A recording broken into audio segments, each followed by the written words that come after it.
ஹல்லேலூயா. கர்த்தருடைய நாமம் மகிமைப்படுவதாக. கடந்த ஒரு 3 வாரங்களாக நாங்கள் நாவின் வல்லமையை குறித்து பார்த்து வருகிறோம். ஆண்டவர் அவருடைய பிள்ளைகளாகிய நம்முடைய நாவில் ஆண்டவர் அவருடைய வார்த்தைகளை நாங்கள் வைக்கும்போது, அந்த வார்த்தைகளின்படி, அந்த வாக்குத்தத்தங்களின்படி நாங்கள் பேசும்போது, ஆண்டவர் நம்முடைய வார்த்தைகள் மூலமாக பெரிய மாற்றத்தை, ஒரு தாக்கத்தை இந்த பூமியில் உண்டாக்க வல்லமையுள்ளவராக இருக்கிறார். எத்தனை பேர் ஆமேன்னு சொல்கிறீங்க? கடந்த காலத்தில் நாங்கள் ஜெபத்தை பற்றி பார்க்கும்போது நாங்கள் பார்த்தோம், ஆண்டவருக்கு சகலமும் நமக்கு தேவையான அவ்வளவும் ஆண்டவருக்கு தெரிந்திருந்தாலும், ஒரு மனுஷன் இந்த பூமியில் இருந்து கொண்டு ஆண்டவரை நோக்கி கூப்பிடாமல், ஜெபிக்காமல், விண்ணப்பம் பண்ணாமல் இந்த பூமியில் ஒரு மாற்றத்தை உண்டாக்க முடியாது. எத்தனை பேர் ஆமேன்னு சொல்கிறீங்க? ஆண்டவர் மனுஷனுக்கு ஒரு அதிகாரத்தை கொடுத்துருக்கிறார், எல்லாவற்றையும் கீழ்ப்படுத்தி ஆண்டு கொள்ளுகிற அதிகாரம். நாங்கள் கடந்த நாட்களில் பார்த்தோம், மிருகங்களுக்கும் நமக்கும் என்ன வித்தியாசம்? மிருகங்கள் வாய்கள் இருந்தும் என்ன செய்யாது, பேசாது. ஆண்டவர் நம்மளை பேசுகிறவர்களாக உண்டாக்கியிருக்கிறார். தேவனுடைய சாயலின்படி, தேவனுடைய ரூபத்தின்படி உண்டாக்கியிருக்கிறார். எத்தனை பேர் ஆமேன்னு சொல்கிறீங்க? இப்போ தேவன் எப்படிப்பட்டவர்? அவர் பேசுகிற தெய்வமாக இருக்கிறார். ஆபிரகாமோட தேவன் என்ன செய்தார்? பேசினார். ஆபிரகாமுடைய காதுகள் தேவனுடைய சத்தத்தை கேட்குது, காணப்படாத தெய்வத்தினுடைய சத்தத்தை கேட்குது. அதான் ஆண்டவர் தோமாக்க சொல்கிறாரு, நீ என்னை கண்டதினால் விசுவாசித்தாய், காணாதிருந்து விசுவாசிக்கிறவர்கள் பாக்கியவான். விசுவாசம் என்றால் என்னதென்றால், நம்பப்படுகிறவைகளின் உறுதியும் காணப்படாதவைகளின் நிச்சயமாக இருக்குது. இப்போ விசுவாசத்தை குறித்து நாங்கள் நாவை குறித்து பார்க்கும்போதெல்லாம் விசுவாசத்தை குறித்தும் பார்த்துட்டே வர்றோம். 2 கொரிந்தியர் 4:13 சொல்லுது, ஒரு மனுஷன் அவன் பேசுகிற வார்த்தைகளை விசுவாசத்தோடு பேசணுமா இருந்தால் அவனுக்குள்ள விசுவாசத்தின் ஆவி இருக்கணும். எத்தனை பேர் ஆமேன்னு சொல்கிறீங்க? விசுவாசத்தின் ஆவி இருக்கணும். என்னாகமம் 13:14 நாங்கள் அநேக தடவைகள் தியானிச்சிருக்கிறோம். அந்த வேவுக்காரர்கள் 12 பேர் மோசையின் மூலமாக அங்கே கானானுக்குள்ளே என்ன செய்கிறாங்க? வேவு பார்க்குறதுக்கு போகிறாங்க. 40 நாள் வேவு பார்க்குறாங்க. 40 நாள் அவங்க என்னத்தை பார்த்தாங்க, என்னத்தை பேசுனாங்க பாருங்கள். எதிர்மறையான சிந்தனைகள் உள்ளவர்கள் எதிர்மறையான காரியங்களை பார்த்தாங்க. ஆனால் நேர்மறையான சிந்தனை உள்ளவர்கள் எதிர்மறையான காரியங்கள் இருந்த போதிலும் அவர்கள் நேர்மறையானதைத்தான் பார்த்துட்டு வந்து பேசினாங்க. எத்தனை பேர் ஆமேன்னு சொல்கிறீங்க? இப்போ பாருங்கள், இன்றைக்கி நான் என்ன செய்கிறேன், ஒரு 2-3 பேர் என்ன செய்கிறேன், நீங்கள் போயிட்டு சந்திக்கு ஒருக்க போயிட்டு வாங்க, இந்த இடத்துலேருந்து நடந்து நம்முடைய ஊர் சந்திக்கு ஒருக்க போயிட்டு வாங்கன்னு சொல்லும்போது, இதில் 2 பேர் எதிர்மறையான நம்பிக்கை உள்ளவர்களாக இருக்கிறாங்க. ஒருவர் நேர்மறையான காரியங்களை சிந்தனை உள்ளவராக இருக்கிறார். இப்போ எதிர்மறையான சிந்தனை உள்ளவர் அங்கே போன எதிர்மறையான அதாவது பாம்பு போனதை, கருப்பு பூனை போனதை, இல்லாட்டி அங்கே அந்த 4 பேர் இப்படி கதைச்சிட்டு இருந்தது, இப்படி எதிர்மறையான காரியங்களை குறித்து வந்து பேசி கொண்டிருப்பாங்க. இதே அந்த ஒருவர்கிட்ட நான் கேட்குறேன், நேர்மறையான சிந்தனை உள்ள ஒருவர்கிட்ட நான் கேட்குறேன், நீங்கள் போயிட்டு வந்தீங்களே, நீங்கள் என்னத்தை கேட்டீங்க, என்னத்தை பேசுனீங்க? அவர் சில நல்ல விஷயங்களை சொல்லுவார். இன்றைக்கி நம்ம வாழுகிற உலகம் ஒரு நல்ல உலகம் அல்ல, அது பொல்லாங்கனுக்குள்ள உட்பட்ட உலகமாக இருக்குது, பாவக்கரப்பட்ட உலகமாக இருக்குது. இதன் மத்தியில் தான் தேவன் நமக்கு சொல்லியிருக்கிறார், நம்ம உப்பாக ஒளியாக மலை மேல் உள்ள பட்டணமாக வாழ வேண்டும். எத்தனை பேர் ஆமேன்னு சொல்கிறீங்க? இந்த கேடு நிறைந்த, பாவம் நிறைந்த, தீய மனிதர்கள் வாழுகிற, நாச காரியங்கள் நிறைய நடக்கிற இந்த உலகத்தில் நாங்கள் வேறு பிரிக்கப்பட்டவர்களாக வாழணும். நம்முடைய பேச்சு வித்தியாசமாக இருக்கணும், நம்முடைய செயல் வித்தியாசமாக இருக்கணும், நம்முடைய சிந்தனைகள் வித்தியாசமாக இருக்கணும். எத்தனை பேர் ஆமேன்னு சொல்கிறீங்க? அப்போ இந்த உலகத்தில் நாங்கள் ஏன் ஆண்டவர் சொல்கிறார், மனுஷன் அப்பத்தினால் மாத்திரமல்ல தேவனுடைய வாயிலிருந்து புறப்படுகிற ஒவ்வொரு வார்த்தையினாலும் பிழைப்பான். ஏன் வார்த்தைகள் முக்கியமண்டா, வார்த்தைகள் என்னத்தை காட்டுது? ஒரு மனுஷனுடைய சிந்தனைகளை காட்டுது. நீங்கள் என்ன பேசுகிறீங்களோ நீங்கள் அப்படித்தான் சிந்திக்கிறீங்க. அதான் பைபிள் சொல்லுது. நான் அடிக்கடி பேசுகிற ஒரு வசனம், நீதிமொழிகள் 23:7, ஒரு மனுஷனுடைய நினைவுகள் எப்படியோ அப்படியே அவன் இருக்கிறான். எத்தனை பேர் ஆமேன்னு சொல்கிறீங்க? இன்றைக்கி நீங்கள் ஒரு காரியத்தை குறித்து என்ன நினைக்கிறீங்கன்றதை உங்களுடைய பேச்சில் கண்டுபிடிச்சிடலாம், உங்களுடைய வாயின் வார்த்தைகளில் கண்டுபிடிச்சிடலாம். ஆகையினால நம்ம எது மிக முக்கியமானா, நம்முடைய நாவின் அறிக்கை மிகவும் முக்கியமாக இருக்குது. ஏன்னா ஆண்டவர் நம்முடைய நாவில் ஒரு வல்லமையை வச்சுட்டார். நம்முடைய நாவு உருவாக்கக்கூடியது. அதே வேளையில் தவறான முறையில் நம்முடைய நாவை பயன்படுத்துவோமா இருந்தால் அது நம்முடைய வாழ்க்கையே கொளுத்தி போட்டுரும், நம்முடைய ஆயுள் சக்கரத்தையே கொளுத்தி போட்டுரும். ஆகையினால நம்முடைய நாவை நாங்கள் சரியான விதத்தில் பயன்படுத்துவது முக்கியமாக இருக்குது. நாங்கள் யாக்கோபு புஸ்தகத்திலிருந்து நாங்கள் 1 தடவை நாங்கள் கடந்த நாட்களில் தியானிக்க ஆரம்பித்தோம். எல்லாம் திருப்பிக் கொள்வோம். யாக்கோபு 3வது அதிகாரம் யாக்கோப்பு 3வது அதிகாரம் நாங்கள் கடந்த நாட்களில் 1ஆம் வசனம் தொடக்கம் பார்த்தோம். ஆண்டவர் அதில் சொல்கிறார், அதிக ஆக்கினை அடைவோம் என்று, அதிக தண்டனை அடைவோம் என்று அறிஞ்சு கொண்டு உங்களில் அநேகர் போதகர் ஆகாதிருப்பீர்களாக. அதில் சொல்கிறாரு, நிறைய தண்டனை வரும், நிறைய ஆக்கினை வரும் என்று சொல்லி நீ என்ன செய்யாத, மக்களுக்கு போதிக்கிறவன் ஆகாத, கற்பித்து கொடுக்கிறவன் ஆகாத என்று சொல்கிறாரு. அதாவது மற்றவர்களுக்கு நீ படிப்பிக்க போகாத, படிப்பிக்கிற நீ கொஞ்சம் ஜாக்கிரதை உள்ளவனாக இருக்கணும். ஏன் ஆண்டவர் அப்படி சொல்கிறாருண்டா, போதகருடைய சொல் எப்படி இருக்கணுமெண்டா அது சொல் தவறாத சொல்லாக இருக்கணும். ஏனென்றா அந்த நாட்களில் போதகருடைய சொற்களை, ஊழியக்காரனுடைய சொற்களை, கற்பித்து கொடுக்கிறவனுடைய சொற்களை அவங்க நம்பி என்ன செய்வாங்க, அதன்படி நடக்கிறதுக்கு பிரயாசப்படுவாங்க. ஆகையினால் ஒரு போதகரோ டீச்சரோ ஒரு ஆசிரியரோ தன்னுடைய சொற்களில் ஜாக்கிரதை உள்ளவராக இல்லாட்டி, அவர் சரியான காரியங்கள் எடுத்து உரைக்கலாட்டி, எடுத்து பேசலாட்டி, அது அநேக மக்களுடைய வாழ்க்கையை பாதிக்கும், அநேக மக்களுடைய வாழ்க்கையை குறைவுக்குள்ளே நடத்தும், இல்லாமைக்குள்ளே நடத்தும். ஆகையினால் ஒரு ஊழியக்காரர், ஒரு போதகர், ஒரு கற்பித்து கொடுக்கிற நபர் சரியானவைகளை அறிந்து கொண்டு சரியானவைகளை பேசுகிறவராக இருக்கணும். எத்தனை பேர் ஆமேன்னு சொல்கிறீங்க? அப்போ இதிலிருந்து நாங்கள் பார்த்துட்டே வந்தோம். அதுக்கப்புறம் ஆண்டவர் 3 காரியங்களை சொல்கிறாரு. குதிரைகளை பாருங்கள், அதே போல் பெரிய கப்பலை பாருங்கள், அதுக்கு அடுத்தது சொல்கிறாரு அங்கே பாருங்கள் ஒரு நெருப்பை பாருங்கன்னு சொல்கிறார். இந்த 3 காரியங்களை வச்சு சொல்கிறார். சிறிய நெருப்பு, இதில் அவர் சொல்லுகிற காரியங்களெல்லாம், அந்த கடிவாளம் சிறியது தான், அந்த சுக்கான் சிறியது தான், அதே போல் நம்முடைய நாவும் சிறிய அவயவமாக இருக்குது. ஆனால் இந்த நாவு எப்படிப்பட்டதான், நம்முடைய முழு ஆயுளையும் கொளுத்தி போடுகிற வல்லமை இந்த நாவுக்கு இருக்குதான். ஆகையினால் இன்றைக்கு சிறிய காரியமாக இருந்தாலும், ஐயோ பினகாஸ், என்ன பினகாஸ் ஒரே இந்த நாவை பற்றி பேசுகிறீங்க, இது ஒரு சின்ன விஷயம் இல்லையான்னு நீங்கள் சொல்லலாம். இந்த சின்ன விஷயம்தான் நம்முடைய வாழ்க்கையே அழித்து கொண்டிருக்குது. இந்த சின்ன விஷயத்தின் மூலமாக தான் இன்னும் நிறைய பேர் முன்னேறாமல் இருக்கிறாங்க, நிறைய பேருடைய வாழ்க்கையில் விடிவு வராமல் இருக்குது, நிறைய பேருடைய ஆவிக்குரிய ஜீவியம் தளம்பல்ல இருந்து கொண்டிருக்குது, நிறைய பேருடைய விசுவாச வாழ்க்கையில் வெற்றி கிடையாது, இந்த பூமிக்குரிய வாழ்க்கையில் வெற்றி கிடையாது, எல்லாம் தோல்விக்குள்ளே போய் கொண்டிருக்குது. ஆனால் இந்த சிறிய அவயவமாகிய நாவை சரிப்படுத்தி கொண்டா அந்த மனுஷனுடைய வாழ்க்கை அதிசீக்கிரத்தில் மாறும். எத்தனை பேர் ஆமீன்னு சொல்கிறீங்க? இன்றைக்கி நிறைய பேருடைய வாழ்க்கையில் இந்த நாவை குறித்து தொடர்ந்து கற்றுக்கொள்வது முக்கியமாக இருக்குது. இன்றைக்கி நான் உங்களுக்கு சொல்கிற காரியம் என்னென்னா, நீங்கள் நாவை குறித்து இன்னும் நிறைய நீங்கள் கற்றுக்கொள்ளணும். நாவை குறித்து படிக்கிறதுக்கு உங்களுடைய இருதயம் இன்னும் அதிகமாக ஏங்கணும். ஜோய்ஸ் மேயர் அடிக்கடி சொல்லுவாங்க, அடிக்கடி அவங்களோட பிரசங்கத்தை கேட்குறது, அவங்க ஒரு நாளைக்கு 200 வாக்குத்தத்த வசனங்களை பேசுவாங்களாம் அதிகாலையில். எத்தனை பேர் ஆமேன்னு சொல்கிறீங்க? அவங்களுடைய ஆண்டவர் அவங்களுடைய வாய் மாற தான் அவங்களுடைய வாழ்க்கையை மாற்றினாராம், அவங்களுடைய சபை ஊழியங்களை மாற்றினாராம். எத்தனை பேர் அவங்களுடைய குடும்பத்தில் இருந்த பிரச்சனைகளை இல்லாமல் ஆக்கினாராம். அதே போல் நீங்கள் உங்களுடைய நாவின் அறிக்கைகளை, வார்த்தைகளை சரி பண்ணுவீங்களா இருந்தால் தேவன் உங்களுடைய வாழ்க்கையிலையும் தேவன் பெரிய காரியங்களை செய்வார். எத்தனை பேர் ஆமீன்னு சொல்கிறீங்க? ரைட். அப்போ 8வது வசனம் சொல்லுது, நாவை அடக்க ஒரு மனுஷனாலும் கூடாது, அது அடங்காத பொல்லாங்குள்ளதும் சாவுக்கு எதுவான விஷம் நிறைந்ததுமாக இருக்கிறது. மற்றவர்களுடைய நாவை நம்மால் அடக்க முடியாது, ஆனால் நம்முடைய நாவை பரிசுத்த ஆவியானவருடைய உதவியுடன் அடக்க முடியும். எத்தனை பேர் ஆமீன்னு சொல்கிறீங்க? மற்றவருடைய நாவை அடக்க முடியாது, ஆனால் நம்முடைய நாவை அடக்கிறதுக்கு ஆவியானவர் நமக்கு உதவி செய்வார். அப்போ நாங்கள் போன கிழமை பார்த்தோம், துதித்தலும் சபித்தலும் ஒரே வாயிலிருந்து புறப்படுகிறது. 9வது 10வது வசனங்களை நம்ம திருப்பி வாசிப்போம். 9வது வசனத்தை வாசிங்க.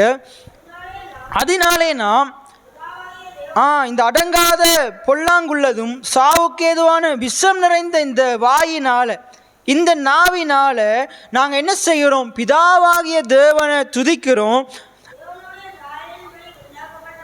ஆண்டவருடைய சாயலின்படி உண்டாக்கப்பட்ட மனுஷனை அந்த வாயினாலேயே சபிக்கிறோம். துதித்தலும் சபித்தலும் ஒரே வாயிலிருந்து புறப்படுகிறது. நாங்கள் போன கிழமை தான் இந்த வார்த்தையை தியானித்தோம். நீங்கள் யோசிச்சு பாருங்கள், இப்போ போன செவ்வாயிலேருந்து இந்த செவ்வாய் வந்துருச்சு.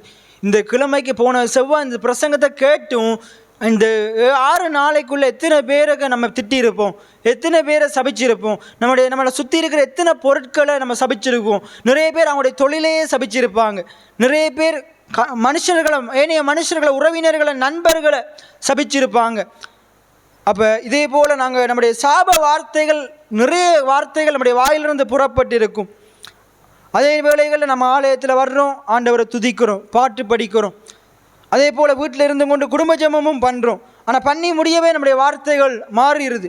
ஆலயத்தை விட்டு வெளியே போகும்போதே நம்முடைய வார்த்தைகள் மாறிடுது. அப்போ ஒரே வாயிலிருந்து புறப்படுகிறது. ஆண்டவர் சொல்கிறார், என் சகோதரரே இப்படி இருக்கலாகாது. எப்படி இருக்கலாகாது? சபைக்கு வந்து ஆலயத்துக்கு வந்து குடும்ப ஜெபத்தில் இப்படி கடவுளை துதிச்சு கொண்டு மற்ற நேரங்கள்லாம் மற்ற ஆண்டுடைய சாயலாக படைக்கப்பட்ட மனுஷனை சபிச்சு கொண்டிருப்பது கூடாது என்று ஆண்டவர் சொல்கிறார். என்ன செய்யணும்? நம்முடைய நாவு ஆண்டவரை துதிக்கிற நாவாக இருக்கும். எத்தனை பேர் ஆமீன்னு சொல்கிறீங்க? ஆண்டுடைய சாயலாக படைக்கப்பட்ட மனுஷனை மதிக்கிற நாவாக இருக்கணும். நமக்கு ஆண்டவர் சொல்கிறாரு, உனக்கு தீமை செய்கிறவனுக்கு நீ நன்மை செய், உன்னை சபிக்கிறவனை நீ ஆசீர்வதின்னு ஆண்டவர் சொல்கிறார். நம்முடைய நாவு சபிக்கிற நாவாக இருக்கக்கூடாது, நம்முடைய நாவு ஆசீர்வதிக்கிற நாவாக இருக்கணும். எத்தனை பேர் ஆமீன்னு சொல்கிறீங்க? நமக்கு தீமை செய்கிறவர்களை நாங்கள் ஆசீர்வதிக்கும் போது, அவர்களுக்கு நாங்கள் நன்மை செய்யும் போது, அந்த ஆண்டவர் என்ன செய்கிறாரு? அவர்கள் மூலமாக தேவன் நமக்கு நன்மை செய்ய தேவன் ஆயத்தமாக இருக்கிறார். எத்தனை பேர் ஆமீன்னு சொல்? அதற்குரிய பலனை நமக்கு அவர் கொடுக்க வல்லமையுள்ளவராக இருக்கிறார். ஒருவேளை நமக்கு தீமை செய்கிறவங்களுக்கு நம்ம நன்மை செய்யும் போது அந்த ஜனங்கள் நமக்கு மாறி நன்மை செய்யாமல் இருக்கலாம். ஒருவேளை மறுபடியும் தீமை செய்யலாம். நாங்கள் போன கிழமைக்கு முதல் ஞாயிற்றுக்கிழமை நாங்கள் பார்த்தோம். மோசே வந்து, ஊழியக்காரனாகிய மோசே வந்து இஸ்ரவேல் ஜனங்களுக்கு என்ன செய்தார்? நன்மை தான் செய்தார், நல்ல காரியம் செய்தார். ஆனால் நன்மை செய்த மோசேயை இஸ்ரவேல் 430 வருஷம் எகிப்தில் அடிமையாக இருந்த அந்த ஜனங்களை மீட்டெடுத்து பாலும் தேனும் ஓடுகிற நலமும் விசாலமுமான தேசத்துக்கு வழிநடத்தி கொண்டு போன மோசேயை எத்தனையோ ஆபத்துக்கள், எத்தனையோ எரிகோ போன்ற பிரச்சனைகள், எத்தனையோ மலை போன்ற பிரச்சனைகள் வந்த போதிலும் ஓடி போகாமல் துணை நின்ற அந்த ஊழியக்காரனை இஸ்ரவேல் ஜனங்கள் என்ன செஞ்சிட்டாங்க? அவர் செய்த நன்மைகளை, இவர்களோடு கூட இருந்ததை, அவர் ராஜா மாதிரி இருந்திருக்கலாம். பார்வோனின் அரண்மனையில் பார்வோனின் குமாரத்தினுடைய மகனாக, ஒரு இளவரசனாக அவர் எப்படி இருந்திருக்கலாம்? நல்ல சுதந்திரமாக, ஆனால் ஆடம்பரமாக இருந்திருக்கலாம். ஆனால் எபிரேயர் 11ஆம் அதிகாரத்தில் அந்த மோசையை குறித்து சொல்லுது பாருங்க. மோசே என்ன செய்தாராம்? எல்லாம் திருப்பிக் கொள்ளுங்க. எபிரேயர் 11ஆவது அதிகாரம், எபிரேயர் 11ஆவது அதிகாரத்தில் இருக்குது பாருங்க. மோசே என்ன செய்தாராங்க? அவர் பார்வோனின் குமாரன் எனப்படுவதை, பார்வோனின் குமாரத்தின் மகன் எனப்படுவதை வெறுத்து, அப்படி அந்த வசனம் சொல்லுது. அதை அடுத்தவங்க வாசிங்க. எபிரேயர் 11ஆவது அதிகாரம், எபிரேயர் 11ஆவது அதிகாரம் 23வது வசனம்.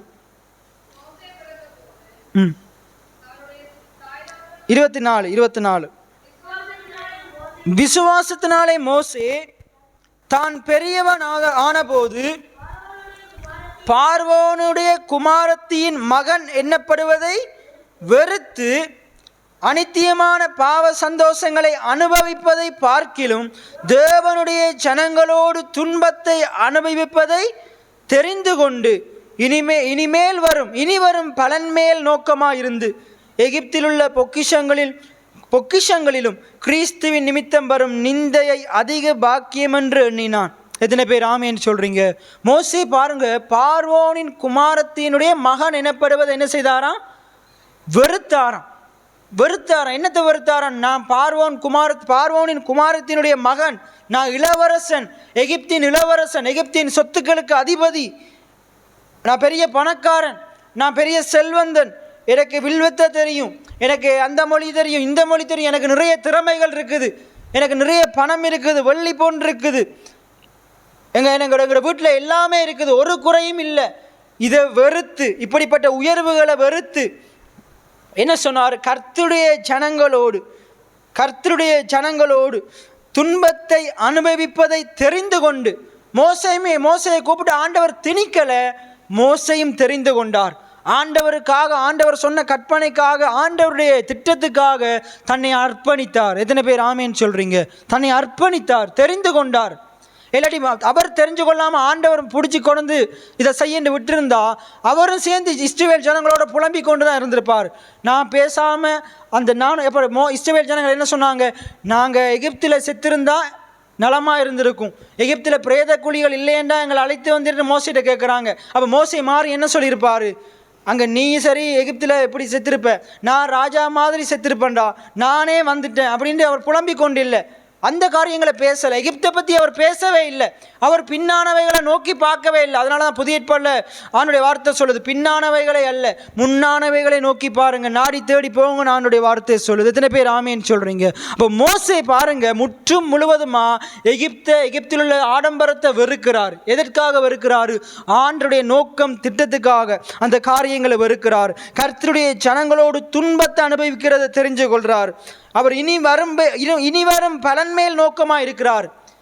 அதான் நாங்கள் இப்போ ஆண்டவர் நிமித்தம் நாங்கள் ஒரு சில காரியங்கள் இழந்து போனாலும் ஆண்டவர் நமக்காக பெரிய பெரிய பலன்களை வைத்திருக்கிறார். எத்தனை பேர் ஆமேன்னு சொல்கிறீங்க? பாருங்கள், போன கிழமை பார்த்தோம், ஆண்டவருக்காக நாங்கள் எதை இழந்தாலும் ஆண்டவர் பல மடங்கு திருப்பி தருவார். எத்தனை பேர் ஆமேன்னு சொல்கிறீங்க? அப்போ பாருங்கள், இஸ்ரவேல் ஜனங்கள் அவங்க வார்த்தைகள் மாறினாலும் மோசே தன்னுடைய வாயில் ஆண்டவர் என்ன செய்யலை, ஆண்டவரை குறித்து புறுபுறுத்து கொண்டில்லை, முறுமுறுக்கலை. அப்போ இஸ்ரவேல் ஜனங்களுக்கு மோசே நிறைய நன்மை செய்த போதிலும், இஸ்ரவேல் ஜனங்களுக்காக மோசே ஜெபித்த போதிலும், ஆசீர்வதித்த போதிலும் இவங்க என்ன செய்கிறாங்க? மோசைக்கு விரோதமாக பேசுகிறாங்க. அதனால் பாவம் செய்கிறாங்க. அப்போ ஒரு மனுஷனை சபிக்கிறது பாவமாக இருக்குது. அப்போ பைபிளில் சொல்லுது, ஒரே நாவிலிருந்து துதித்தலும் சபித்தலும் வரக்கூடாது. எத்தனை பேர் ஆமேன்னு சொல்கிறீங்க? நம்முடைய நாவு துதிக்கிற நாவாக இருக்கணும். நம்முடைய நாவு கடவுளுடைய சாயலில் படைக்கப்பட்ட மனுஷனை ஆசீர்வதிக்கிற நாவாக இருக்கணும். அப்போ பைபிள் சொல்லுது, உனக்கு நன்மை செய்தவனுக்கு நன்மை செய்தால் என்ன பலன்? நமக்கு ஒருத்தன் தீமை செய்தாலும் நாங்கள் மாறி அவனுக்கு நன்மை செய்கிறவங்களாக இருக்கணும். அதே போல் யோசேப்பை பார்க்குறோம். யோசேப்பினுடைய சகோதரர்கள் யோசேப்புக்கு என்ன செய்தாங்க? தீமை செய்தாங்க, குழியில் தள்ளினாங்க, அவங்க வித்து போட்டாங்க. ஆனால் தீமை செய்த அந்த சகோதரர்களுக்கு யோசேப்பு நன்மை செய்தார். ஏனென்றால் யோசேப்பினுடைய தெய்வம் நன்மை செய்கிற தெய்வமாக இருக்கிறார். யோசேப்பினுடைய சிந்தை முழுவதும் ஆண்டுடைய வார்த்தையினால், ஆண்டுடைய சிந்தனையின் அடிப்படையில் நிறைந்திருந்ததுனால, யோசேப்பும் கர்த்தருடைய பிள்ளையாக இருக்கிறதால, கர்த்தரால் நடத்தப்பட்டதால், கர்த்தரால் போதிக்கப்பட்டிருந்ததால் யோசேப்பும் ஆண்டவரை போல அவனும் நன்மை செய்கிறவனாக இருந்தான். யாருக்கு நன்மை செய்தான்? தனக்கு தீமை செய்த சகோதரர்களுக்கு அவன் நன்மை செய்தான். எத்தனை பேர் ஆமேன்னு சொல்கிறீங்க? இன்றைக்கு நம்முடைய வாழ்க்கையிலையும் நம்ம என்ன செய்கிறோம்?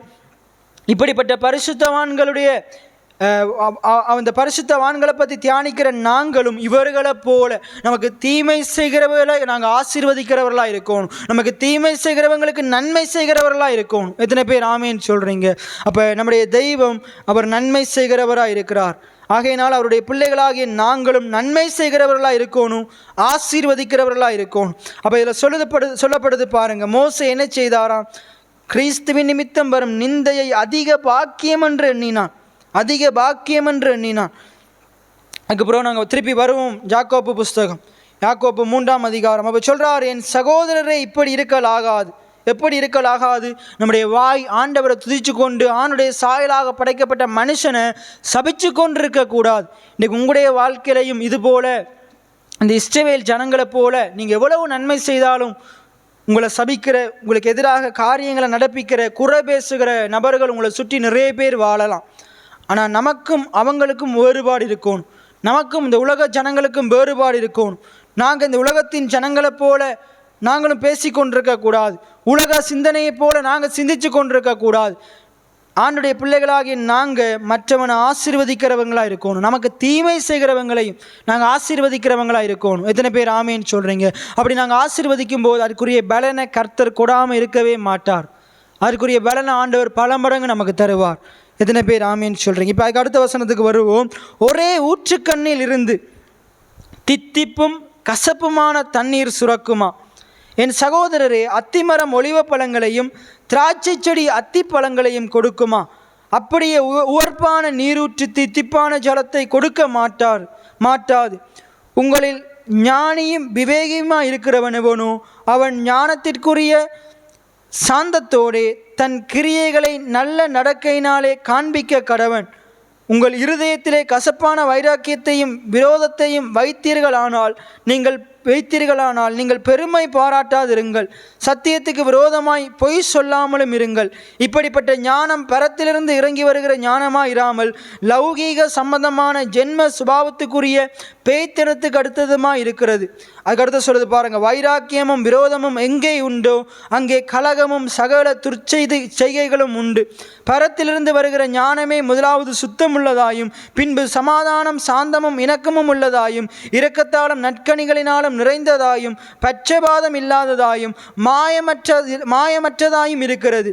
நீதியாகிய கனியானது சமாதானத்தை நடப்பிக்கிறவர்களினாலே சமாதானத்திலே விதைக்கப்படுகிறது. எத்தனை பேர் ஆமேன்னு சொல்றீங்க? இப்போ இந்த உலக வசனத்தில் என்ன சொல்லுது எனக்கு விளங்கலேன்னு நீங்கள் கேட்டீங்கண்டா, இது அவ்வளோத்தையும் நீங்கள் ஆழமாக நீங்கள் தியானிக்கும் போது நம்முடைய உள்ளம் மாறலாட்டி நம்முடைய செயல் மாறாது, நம்முடைய நடக்க மாறாது. அதில் சொல்லுது பாருங்க, பரத்திலிருந்து வருகிற ஞானம், பரத்திலிருந்து வருகிற ஞானம் என்ன செய்து நம்முடைய உள்ளத்தை மாற்றுது. 1 கொரிந்தியர் 1:31 சொல்லுது, அவரே தேவனால் நமக்கு ஞானமாக இருக்கிறார், பரிசுத்தமாக இருக்கிறார், நீதியாக இருக்கிறார், மீட்பாக இருக்கிறார். எத்தனை பேர் ஆமேன்னு சொல்கிறீங்க? அப்போ ஞானம் யார்? நம்முடைய ஞானம் குமாரனாகிய இயேசு கிறிஸ்துவாக இருக்கிறார். இப்போ இயேசு இந்த உலகத்துக்கு வந்து எதை மாற்றினார்? நம்முடைய உள்ளத்தை மாற்றினார். அதை நம்ம படிக்கிறோம். ஏன்னா தங்கத்தை கேட்கவில்லை, வைரத்தை கேட்கவில்லை, என்னத்தை கேட்டாராம்? நம்முடைய உள்ளத்தை கேட்டாராம். இன்றைக்கு ஒரு மனுஷனால் தன்னுடைய உள்ளத்தை மாற்ற முடியாது, இருதயத்தை மாற்ற முடியாது, இருதயத்தின் காயங்களை நீக்க முடியாது. ஆனால் நம்முடைய ஆண்டவர் நம்முடைய இருதயத்தின் காயங்களை ஆற்றுகிறவராக இருக்கிறார், நம்முடைய இருதயத்தின் நினைவுகளை மாற்றுகிறவராக இருக்கிறார். எப்பயுமே நம்முடைய நினைவுகள் குறுகலான நினைவுகளாக இருக்குது, ஆனால் ஆண்டுடைய நினைவுகள் நம்முடைய நினைவுகளை காட்டிலும் அது உயர்ந்ததாக இருக்குது. எத்தனை பேர் ஆமேன்னு சொல்கிறீங்க? அப்போ இவ்வளோ வசனங்களை என்ன சொல்லுதுண்டா, எங்கேருந்து எல்லாம் வருது? வெளியில் ஒரு ஊற்றில் நல்ல தண்ணி வருதாண்டா, வெளியில் பார்க்கும்போது நல்ல தண்ணி வருதா இருந்தால் அது அந்த ஊறுகிற இடத்துலேருந்து என்ன செய்யுது? அதற்குள்ளே நல்ல தண்ணி இருக்கிறதால தான் வெளியில் என்ன வருது? நல்ல தண்ணி வருது. இப்போ நாங்கள் ஒரு அடிப்பைப்பை என்ன செய்கிறோம், நாங்கள் அநேக வீடுகளில் இங்கே பயன்படுத்துகிறாங்க. வெளியில் நம்ம அடிப்பைப்பை நாங்கள் அது செய்யும்போது வெளியில் அந்த குழாயால் நம்ம அந்த தண்ணீர் எடுத்து ருசித்து பார்க்கும்போது அந்த தண்ணி நல்லா இருக்குதுன்ற என்ன அர்த்தம்? அதுக்குள்ளே இருக்கிற தண்ணி எப்படி இருக்குது? நல்லா இருக்குது. உள்ளே இருக்கிறது அசுத்தமாக இருந்தால் வெளியில் இருக்கிறது எப்படி வரும்? அசுத்தமாக தான் வரும். ஒரு கிணறு அங்கே ஊத்தையால் அசுத்தத்தால் நிறைந்திருந்தால் நாங்கள் வாளியில் தண்ணி எடுக்கும்போது அசுத்தமான நீர் தான் வரும். அதே போல் அநேகருடைய வார்த்தைகள் ஏன் தெரியுமா? அசிங்கமான வார்த்தைகளாக இருக்குது. ஆண்டுடைய வார்த்தைக்கு விரோதமான வார்த்தைகளாக இருக்குது. ஏன் தெரியுமா? அது பிரயோஜனமற்ற வார்த்தைகளாக இருக்குது. அவருடைய இருதயத்தின் நினைவுகள் முழுவதும் அது அசுத்தமாக இருக்குது. இருதயத்தில் அங்கே அசுத்தமான காரியங்கள் இருக்குது. இருதயத்தில் தேவனுடைய வார்த்தைக்கு விரோதமான சிந்தனைகள் இருக்குது. அப்போ வாயின் வார்த்தைகள் சரியாகணுமா இருந்தால் இருதயம் சரியாகணும். நல்ல மனுஷன் தன்னுடைய நல்ல பொக்கிஷசாலையாகிய இருதயத்திலிருந்து நல்லவைகளை எடுத்து காட்டுகிறான். பொல்லாத மனுஷன் தன்னுடைய பொல்லாத பொக்கிஷசாலையாகிய இருதயத்திலிருந்து பொல்லாதவைகளை எடுத்து காட்டுகிறான். அப்போ அதான் பைபிள் சொல்லுது, இருதயத்தின் நிறைவினால் வாய் பேசும். அப்போ வாய் ஒரு மனுஷனுடைய வாயின் வார்த்தைகளை வச்சு அவனுடைய இருதயம் எப்படி நிறைஞ்சிருக்குது, எப்படிப்பட்ட சிந்தனைகளினால் நிறைஞ்சிருக்குது என்றதை கண்டுபிடிச்சிடலாம். அப்போ நாவின் அறிக்கைகள் மிக முக்கியம். நீங்கள் ஒவ்வொருத்தரும் பேசுகிற வார்த்தைகளை வச்சு நீங்கள் எவ்வளவு இந்த வேதத்தை படிக்கிறீங்கன்றதை கண்டுபிடிக்க முடியும். எவ்வளவு நீங்கள் இரவும் பகலும் வேதத்தில் தியானமாக இருக்கிறீங்கன்றதை அறிஞ்சு கொள்ள முடியும். எவ்வளவு நீங்கள் உண்மையாக வசனத்தை பயன்படுத்தி ஜெபம் பண்ணுறீங்கன்றதை கண்டுபிடிக்க முடியும். ஒரு மனுஷன் ஜெபிக்கும் போதும் அவதானிக்கலாம். ஒரு மனுஷங்க ஜெபிக்கும் போது இவங்க உண்மையாகவே வசனத்தை படிக்கிறாங்களா, பிரசங்கிக்கப்படுகிற வார்த்தைகளை கேட்குறாங்களா, அந்த வார்த்தையின்படி ஜெபம் பண்ணுறாங்களான்றதை எப்படி கண்டுபிடிக்கலாம்டா? ஒரு மனுஷனுடைய ஜெபத்தை வச்சு கண்டுபிடிக்கலாம். அவங்க பேசுகிற வார்த்தைகளை வச்சு கண்டுபிடிக்கலாம். நீங்கள் எவ்வளவு கடவுளோட ஐக்கியமாக இருக்கிறீங்கன்றதையும் எவ்வளவு கடவுளோட உறவு கொள்றீங்கன்றதையும் உங்களுக்கும் கடவுளுக்குமான உறவு எப்படி இருக்கிறதுன்றதை நீங்கள் பேசுகிற வார்த்தைகளை வச்சு கண்டுபிடிக்கலாம். எத்தனை பேர் ஆமேன்னு சொல்கிறீங்க? அப்போ ஆண்டவர் விரும்புகிறார் அவருடைய பிள்ளைகளாகிய நம்முடைய நாவு எப்படி இருக்கணும்? நல்லவைகளை பேசுகிற நாவாக இருக்கணும். ஒருவேளை அது இன்றைக்கு ஒருவேளை தீமையான காரியங்களை கொப்பளிக்கிற பேசுகிற அளப்புகிற நாவாக இருக்குமா இருந்தால், ஆண்டவரே முதலாவது என்னுடைய இருதயத்தை மாற்றுங்க, என்னுடைய இருதயத்தை நாவை மாற்றுங்க, என்னுடைய இருதயம் நல்ல பொக்கிஷசாலையாக இருப்பதாக, நல்லவைகளை சிந்திக்கிறதாக இருப்பதாக, நல்லவைகளை பிறப்பிக்கிற இருதயமாக இருப்பதாக என்று சொல்லி நாங்கள் என்ன செய்யணும்? நம்முடைய இருதயத்தை கர்த்தருக்கு நாங்கள் ஒப்பு கொடுக்கணும். அப்போ இதில் சொல்லுது பாருங்கள், ஒரே ஊற்றுக்கண்ணில் இருந்து ஒரு இருதயம் சரியாக இருக்குமா இருந்தால், ஊற்றுக்கண்ணா இருதயத்தை எடுத்துக்கொள்ளுங்க. இப்போ இருதயம் ஒரு நல்ல இருதயமாக இருக்குமா இருந்தால் நல்லதும் கெட்டதும் வந்து கொண்டிருக்காது. நல்ல இருதயத்திலிருந்து என்ன வரும்? நல்லது மட்டும்தான் வரும். எத்தனை பேர் ஆமேன்னு சொல்கிறீங்க? நல்ல இருதயத்திலிருந்து என்ன வரும்? நல்ல காரியங்கள் தான் வரும். ஆனால் பொல்லாத இருதயத்திலிருந்து என்ன வரும்? நல்ல காரியம் வர முடியாது. பொல்லாத இருதயத்திலிருந்து பொல்லாத காரியம்தான் வரும். அப்போ நம்முடைய ஆண்டவர் பாருங்கள், நம்முடைய ஆண்டவர் நம்முடைய இருதயத்தை மாற்றுகிறவராக இருக்கிறார். ஆண்டவர் விரும்புகிறார் அவருடைய பிள்ளைகளாகிய நம்முடைய இருதயம் அது எப்படி இருக்கணுமெண்டா, அது நல்ல இருதயமாக இருக்கணும். நன்மையானவைகளை சிந்திக்கிற, விதைக்கிற, அதை பிறப்பிக்கிற இருதயமாக இருக்க வேண்டும் என்று ஆண்டவர் விரும்புகிறார். அதே போல் அதுக்கு அடுத்தது சொல்லப்படுது பாருங்கள், அந்த ஊற்றுக்கண்ணை பற்றி சொல்லிட்டு அதுக்கு அடுத்தது அத்தி மரத்தை பற்றி சொல்கிறாரு பாருங்கள், திராட்சை செடியை பற்றி சொல்கிறாரு பாருங்கள். அப்போ ஒரு அத்தி மரம் திராட்சை பழத்தை கொடுக்க முடியாது. ஒரு திராட்சை செடி அத்தி பழங்களை கொடுக்க முடியாது. ஒரு திராட்சை மரம் என்னத்தை கொடுக்கும்? இன்றைக்கி நம்மட பிரதேசத்தில் திராட்சை ஜாழ்ப்பாணத்தில் இருக்குது. ஆனால் இந்த அத்தி மரம் பெரும்பாலும் சில இடங்கள்லாம் காண முடியும். ஆனால் இஸ்ரவேல் தேசத்தில் அநேக இடங்கள் இந்த அத்தி மரத்தை பார்க்க முடியும். இப்போ நம்முடைய பிரதேசத்தில் ஒரு தென்னை மரத்தை எடுத்துக்கொள்ளுவோம், ஒரு பனை மரத்தை எடுத்துக்கொள்ளுவோம். இப்போ ஒரு தென்னை மரம் பனங்காய் என்ன செய்ய முடியாது? கொடுக்க முடியாது. ஒரு பனை மரம் தேங்காய் என்ன செய்ய முடியாது? கொடுக்க முடியாது. தென்னை மரம் என்னத்தை கொடுக்கும்? தேங்காயத்தான் கொடுக்கும். பனைமரம் என்னத்தை கொடுக்கும்? பனங்காயத்தான் கொடுக்கும். அதே போல் இங்கே சொல்லப்படுது பாருங்கள், அதுக்கு அடுத்து சொல்லப்படுது உவர்ப்பான நீரூற்று தித்திப்பான ஜலத்தை கொடுக்க மாட்டாது. உவர்ப்பான நீரூற்று என்னத்தை கொடுக்கும்? உவர்ப்பான நீரைத்தான் கொடுக்கும். ஆனால் தித்திப்பான நீரூற்று என்னத்தை கொடுக்கும்? தித்திப்பானதை தான் கொடுக்கும். எத்தனை பேர் ஆமேன்னு சொல்கிறீங்க? அதே போல் நம்முடைய நம்முடைய இருதயம் எப்படி இருக்கணுமெண்டா, உவர்ப்பானதாக இருக்கக்கூடாது. இந்த தித்திப்பான ஜலத்தை போல, தித்திப்பானதை கொடுக்கிற ஜலத்தை போல தித்திப்பானதாக இருக்கணும். எத்தனை பேர் ஆமேன்னு சொல்கிறீங்க? அப்போ அதுக்கு அடுத்து தான் சொல்லுது, உங்களில் ஞானியும் விவேகியுமாக இருக்கிறவன் எவனும் அவன் ஞானத்துக்குரிய சாந்தத்தோடைய தன் கிரியைகளை நல்ல நடக்கையினாலே காண்பிக்க கடவன். அப்போ பாருங்கள், ஒரு ஞானி அவனுடைய நடக்க ஞானம் உள்ளதாக இருக்கணுமா இருந்தால் அவனுக்குள்ளே இருக்கிற காரியத்தில் உள்ள ஞானம் இருக்கணும். பைபிளில் சொல்லுது, ஒரு பேசாதிருந்தால் மூடன் கூடி ஞானவான் என்று எண்ணப்படுவான். ஞானத்தை குறித்து நாங்கள் நீதிமொழிகளை திருப்பினா நிறைய வார்த்தைகளை நாங்கள் படிக்கலாம். நாங்கள் திருப்பிக் கொள்வோம் நீதிமொழிகள். நீங்கள் நீதிமொழி 1 தொடக்கம் நீங்கள் வாசித்தா கூடி ஞானத்தை குறித்து நிறைய வார்த்தைகள் சொல்லப்படுது. நிறைய வார்த்தைகள் நீங்கள் நீதிமொழியை 1ஆம் அதிகாரம் 2வது வசனத்தை வாசித்து பாருங்கள். 1ஆம் வசனத்திலேருந்து நீங்கள் வாசிங்க. தாவீதின் குமாரனும் இஸ்ரவேலின் ராஜாவும் ஆகிய சாலமோனின் நீதிமொழிகள். அங்கே 2வது வசனத்திலே சொல்லுது பாருங்கள். இந்த நீதிமொழிகள் மூலமாக என்ன தெரிஞ்சு கொள்ள முடியும்? இந்த நீதிமொழிகள் ஞானத்தையும் போதகத்தையும் அறிந்து புத்திமதிகளை உணர்ந்து விவேகம், நீதி, நியாயம், நிதானம் என்பவைகளை பற்றின உபதேசத்தை அடையலாம். இவைகள் பேதைகளுக்கு வினாவையும் வாலிபருக்கு அறிவையும் விவேகத்தையும் கொடுக்கும். புத்திமான் இவைகளை கேட்டு இந்த நீதியின் வார்த்தைகளை கேட்டு அவன் என்ன செய்வான்? அறிவிலே தேறுவான். விவேகி நல்ல ஆலோசனை அடைவான். அதுக்கடுத்து சொல்லுது பாருங்கள், நீதிமொழியையும் அந்த அர்த்தத்தையும் ஞானிகளின் வாக்கியங்களையும் அவைகளில் உரைத்த புதை பொருட்களையும் அறிந்து கொள்ளுவான். அப்போ அப்படியே நீங்கள் வாசிச்சுட்டே போனீங்கண்டா ஞானம், இந்த நீதிமொழி முழுவதும் அங்கே ஆண்டுடைய ஞானத்தை குறித்து, ஒரு மனுஷன் எப்படி ஞானத்தை பெற்றுக்கொள்ளலாம்ன்றதை குறித்து சொல்லப்படுது.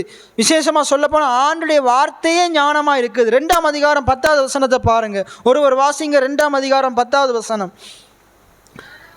ஞானம் உன் இருதயத்திலே பிரவேசித்து அறிவு உன் ஆத்மாவுக்கு இன்பமாக இருக்கும்போது நல் யோசனை உன்னை காப்பாற்றும், புத்தி உன்னை பாதுகாக்கும். அப்போ அங்கே என்ன சொல்லப்படுது?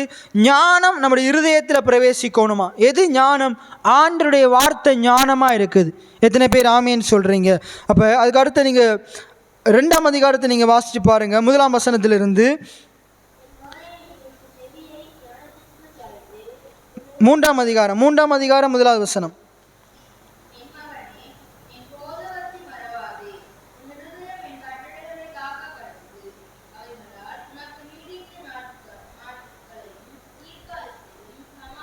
ரைட். இப்போ இந்த 2ஆம் அதிகாரம் 1வது வசனமும் 3ஆம் அதிகாரமும் என்ன சொல்லுது?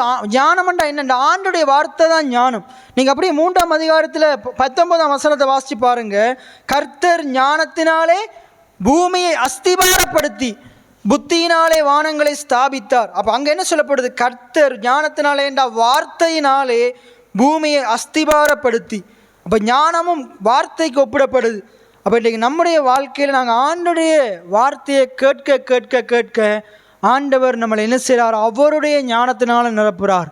எத்தனை பேர் ஆமீன் சொல்கிறீங்க? அப்போ நம்முடைய இருதயம் ஆண்டுடைய வார்த்தையாகிய ஞானத்தினால் நிரப்பப்படும் போது நம்முடைய நடக்கை ஞானமுள்ள நடக்கையாக இருக்கும். எத்தனை பேர் ஆமீன் சொல்கிறீங்க? இப்போ யாக்கோபுக்கு திருப்பி வருவோம். அப்போ நம்முடைய ஞானத்தினால, ஆண்டுடைய வார்த்தையாகிய ஞானத்தினால நம்முடைய இருதயம் நிரப்பப்பட நம்முடைய நடக்கை அது எப்படி இருக்குமெண்டா? ஞானமுள்ள நடக்கையாக இருக்கும். நம்முடைய பேச்சு எப்படி இருக்குமெண்டா? அது ஞானத்தை பேசுகிற வார்த்தைகளாக இருக்கும். ஆகையினால இந்த அதிகாரம் முழுவதும் சொல்லப்படுகிற நாவை பற்றி சொல்லப்படுகிறது. இதில் கடைசி சில வசனங்களில் சொல்லப்படுகிற காரியம் என்னென்றா, ஒரு மனுஷனுடைய இருதயம் மாறாமல் அவருடைய நாவில் நல்ல வார்த்தைகள் வரவே முடியாது. அப்போ ஒரு மனுஷனுடைய இருதயம் மாறணுமா இருந்தால் என்ன செய்யணுமெண்டா?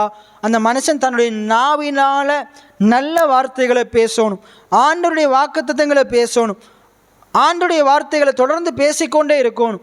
ஆண்டுடைய வார்த்தையை பேச பேச பேச பேச மாற முடியாத இருதயமும் கல்லான இருதயமும் அது நிச்சயமாக மாறும். அது நிச்சயமாக சதையாக மாறும். எத்தனை பேர் ஆமேன்னு சொல்கிறீங்க?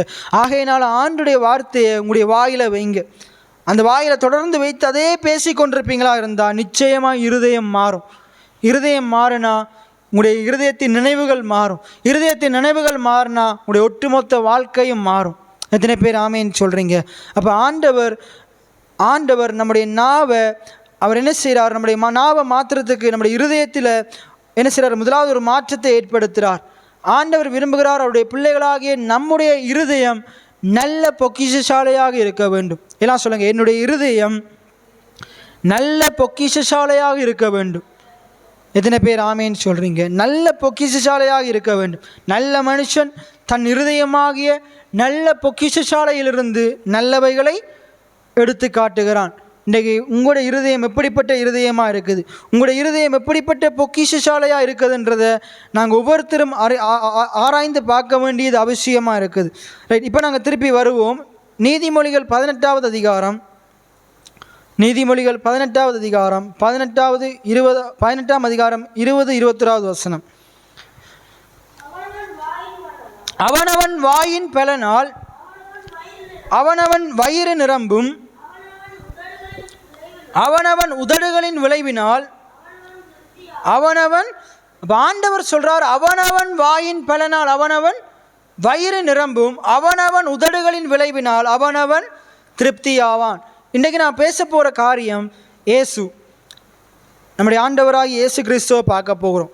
இயேசு எப்படி இந்த உலகத்தில் வாழும்போது எப்படி அவர் திருப்தியாக வாழ்ந்தார், எப்படி அவர் நிறைவோடு வாழ்ந்தார், எப்படி அவருடைய வாயின் வார்த்தைகளில் பரிசுத்தம் இருந்தது, எப்படி அவருடைய வாயின் வார்த்தைகளில் வித்தியாசம் இருந்தது. அவரோடு கூட இருந்த சீஷர்களெல்லாம் வித்தியாசமாக பேசுகிறாங்க. ஆனால் இயேசு எப்படி வித்தியாசம் உள்ளவராக இருக்கிறார், எப்படி இயேசு அவங்களுக்கு முன்னிலையில் ஒரு முன்மாதிரியாக இருக்கிறார், ஒரு வித்தியாசமாக எடுத்துக்காட்டாக இருக்கிறார். அதே போல் இயேசு அநேக ஜனங்களோடு அங்கே என்ன செய்தார்? உறவாடினார், பேசினார், அவர்களோடு சம்பாசித்தார், சில அற்புத அடையாளங்களை செய்தார், இயற்கைக்கு அப்பாற்பட்ட நிறைய காரியங்களை செய்தார். அந்த இடத்துல இயேசுவினுடைய வார்த்தைகள் எப்படி இருந்தது? இன்னும் ஒரு காரியத்தை பார்க்க போகிறோம். கல்வாரி சிலுவையில் நம்மளை கொண்டு போய் அடைச்சிருந்தா நம்ம எத்தனை வார்த்தைகளை பேசியிருப்போம். ஆனால் அங்கே அவர் பேசுகிற வார்த்தைகள் மிகவும் சின்ன காரியங்களாக இருக்குது. அதுலேயும் குறிப்பாக 7 வார்த்தையை பேசுகிறார். ஏன் இன்றைக்கு வரைக்கும் சபைகளில் ஒவ்வொரு பெரிய வெள்ளிக்கும் ஒவ்வொரு ஈஸ்டர் ஆராதனைக்கும், அதாவது பெரிய வெள்ளிக்கு ஏன் தெரியுமா 7 வார்த்தைகள் எடுத்து தொடர்ந்து பேசி கொண்டிருக்கிறாங்க? ஒவ்வொரு வருஷமும் ஏன் அந்த 7 வார்த்தையை எடுத்து பேசுகிறாங்க? அதான் நம்ம ஒரு ஆராய்ந்து பார்க்கணும். நான்லாம் சிந்திச்சு பார்த்தது உண்டு. கடந்த சின்ன வயசாக இருக்கும்போது நான் சிந்திச்சு பார்த்தேன், ஏன் இயேசு வேறு வார்த்தைகளே பேசலையா? சிலுவையில் 7 வார்த்தை தான் பேசினாரா? ஏன் அந்த 7 வார்த்தை இயேசு பேசணும்? அப்போ இயேசு 7 வார்த்தை மட்டும் பேசியிருப்பாரா இருந்தால் அவர் அந்த வார்த்தையை எப்படி தெரிஞ்செடுத்து பேசியிருப்பார்? அந்த வார்த்தையை அவர் சும்மா உளறி இருக்க மாட்டார், ஏனாதான் ஒன்று பேசியிருக்க மாட்டார். அந்த வார்த்தைகள் அவர் உள்ளத்தில் மிகவும் அர்த்தத்தோடு பேசியிருப்பார். ஆகையினால் அந்த வார்த்தைகள் மிகவும் முக்கியமான வார்த்தைகளாக இருக்குது. என்னுடைய வாழ்க்கையில் அது மாற்றத்தை உண்டாக்குகிற, ஆசீர்வாதத்தை உண்டாக்குகிற வார்த்தையாக இருக்குது. எத்தனை பேர் ஆமேன்னு சொல்கிறீங்க? அதே போல் இயேசு பேசின ஒவ்வொரு 7 வார்த்தையில் ஒவ்வொரு வார்த்தையும் பாருங்கள், அது இன்றைக்கும் நமக்கு ஊழியம் செய்து கொண்டிருக்குது. இன்றைக்கும் நம்முடைய வாழ்க்கையில் அது ஆசீர்வாதமாக இருக்குது. அவர் சொல்கிறார், பிதாவே இவர்களுக்கு மன்னியும், தாங்கள் செய்கிறது இன்னதென்று அறியாதிருக்கிறார்கள். அங்கே மன்னிக்கிறார். என்ன செய்கிறார்? அவருடைய வார்த்தைகளில் என்ன மன்னிப்பு இருக்குது. அதே ஆற மன்னிக்கிறார்? தனக்கு தீமை செய்த மக்களை, தன்னைய சிலுவையில் அறைஞ்ச மக்களை, தம்மைய துப்பின மக்களை, தன்னுடைய வஸ்திரத்தை கிழிச்சு நிர்வாணமாக்கின மக்களை, அந்த வஸ்திரத்தை சீட்டு போட்ட மக்களை, போர் வீரர்களை ஆண்டவர் நேசிக்கிறார். முள்கிரீடத்தை சூட்டினவங்களை நேசிக்கிறார். நேசிக்கிறது மட்டுமில்லை, அவருடைய அன்பு மன்னிக்குது. எத்தனை பேர் ஆமேன்னு சொல்கிறீங்க? அதே போல் அவங்க இயேசுவுக்கு பக்கத்தில் இருந்த ஒரு திருடன் ஆண்டவரை நிந்திச்சு கொண்டிருக்கிறான். ஆண்டவர் அவனை மன்னிக்கிறார். இங்கால ஒரு திருடன் என்ன செய்கிறான்? கடைசி நேரத்தில் மன்னிச்சு, நீ என்னுடனே கூட பரதீசில் இருப்பான்னு சொல்கிறார். அதே போல் எல்லாம் முடிந்தது என்ற வார்த்தையை சொல்கிறார். அதில் நான் நிறைய தடவை நான் பேசியிருக்கிறேன். பிதாவே என்னுடைய ஆவியை உம்மிடத்தில் ஒப்புவிக்கிறேன் என்று சொல்கிறார். இப்போ கடைசி வேளையிலையும் அவர் தான் தம்முடைய ஜீவனை கொடுக்கிறார், ஒப்பு கொடுக்கிறார், பிதாவினுடைய சித்தத்துக்கு அர்ப்பணிக்கிறார். அங்கே அந்த சிலுவையில் இருந்து கொண்டு தன்னுடைய தாயை நினைவு கூறுறார். எத்தனை பேர் ஆமீன்னு சொல்கிறீங்க? தாயை இன்னொருவனிடத்தில் பொறுப்பாக ஒப்பு கொடுத்துட்டு போகிறார். எத்தனை பேர் ஆமீன்னு சொல்கிறீங்க? இப்போ சிலுவையிலேயே பாருங்கள், அவர் 7 வார்த்தைகளை பேசுகிறார்.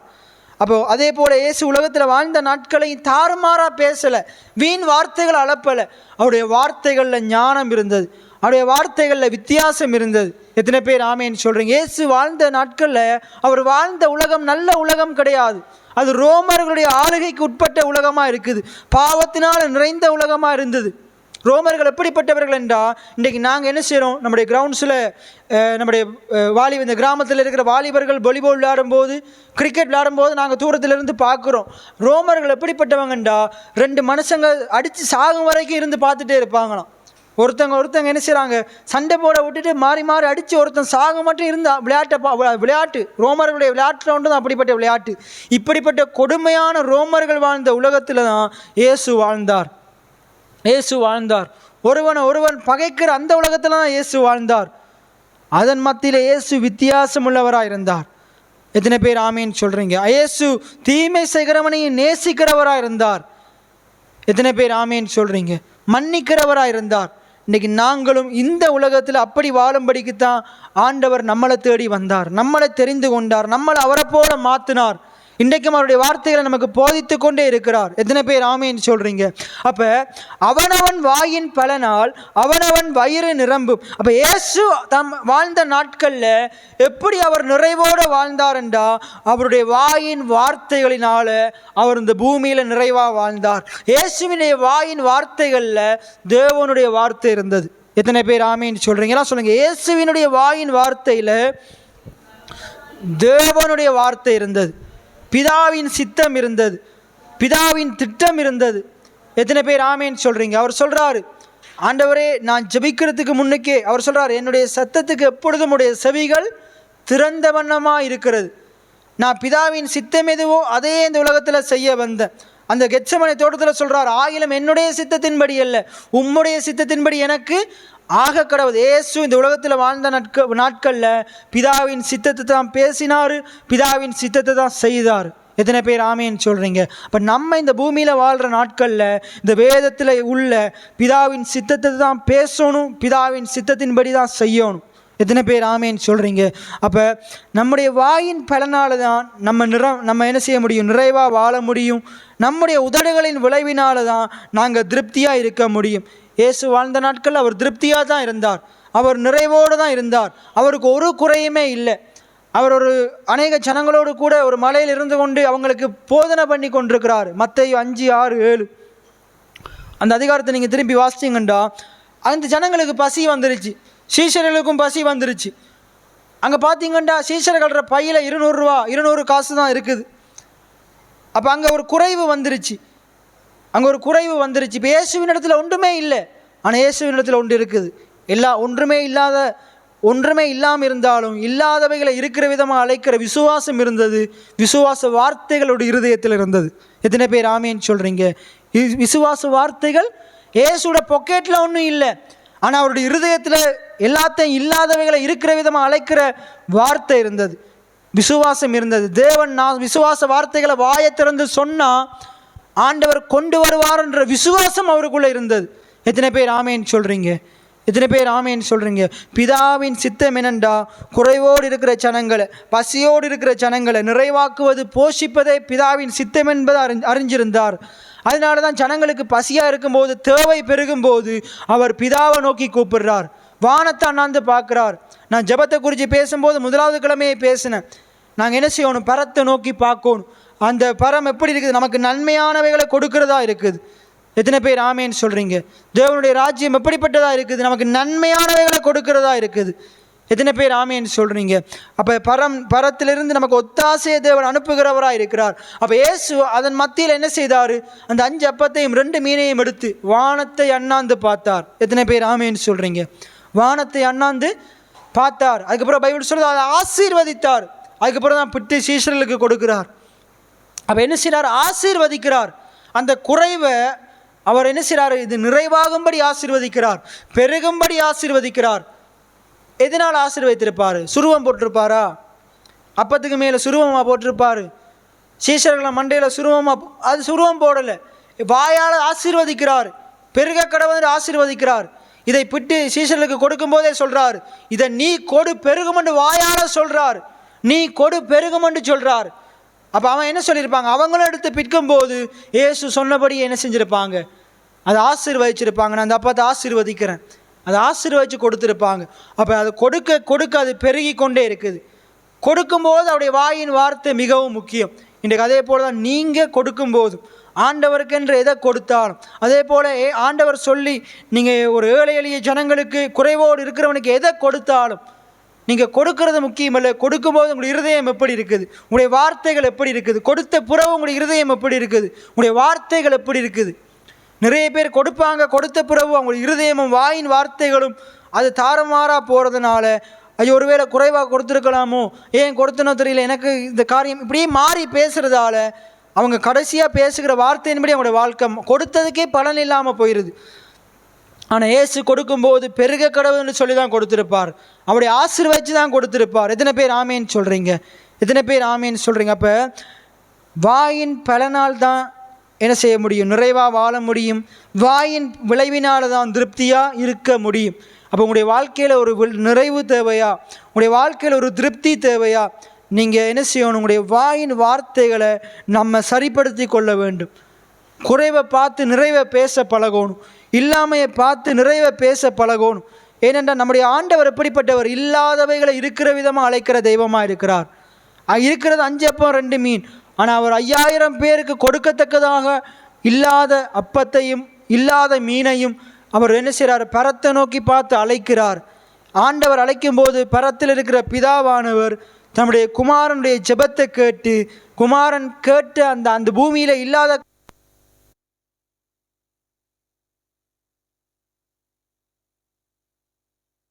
இருந்தாலும் நம்முடைய வாழ்க்கையிலையும் ஏதோ ஒரு ரீதியில், இன்றைக்கு உங்களுடைய வீட்டிலையோ, உங்களுடைய வாழ்க்கையிலையோ, உங்களுடைய தொழிலையோ, படிப்பிலையோ எந்த ரீதியில் குறைவுகள் இருந்தாலும், சில காரியங்கள் இல்லாமல் இருந்தாலும், அதுக்கு வாங்கிறதுக்குரிய பணம், பொருளாதார ஆசீர்வாதங்கள், வளங்கள் உங்கள்கிட்ட இல்லாட்டியும் நீங்கள் ஆண்டவரை நோக்கி கூப்பிடும்போது ஆண்டவர் உங்களுடைய வாழ்க்கையை நன்மைகளினால் நிறைக்க வல்லமையுள்ளவராக இருக்கிறார். எத்தனை பேர் ஆமேன்னு சொல்கிறீங்க?